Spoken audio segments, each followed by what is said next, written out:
พี่น้องเอ๋ยเพิ่นว่าบุญกุศลนี่เพียรทำเพียรสร้างภาคธนาคารไว้เด้อท่านผู้คนสั่งสมบุญเอาไว้เดือนละที่ปีละเทือสิ่งเล็กๆน้อยๆทำไว้แม่นส่วนบุญเพิ่นจังว่าเจ้าสิเที่ยวทางเวิงให้หาทิ้งบังใหญ่ๆใส่น้ำไว้สาเหลวจากเต้าไปทิ้งบังใหญ่ว่านั้นได้แก่การสั่งสมบุญสารทุนปัจจัยเครื่องกินของท่านพร้อมรักษาศีลพร้อม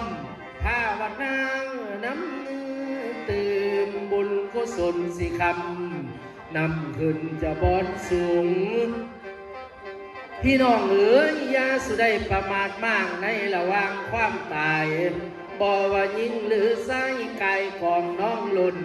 ทุกคนต้องตายพร้อมบ่ตายเร็วกะสา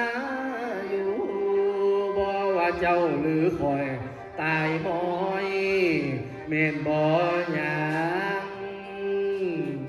ซ้ำยังมีชีวิตอยู่นี่พากันสร้างก่อกองผลาผลผลากาสิมีเกิดดีแก่มวลเจ้า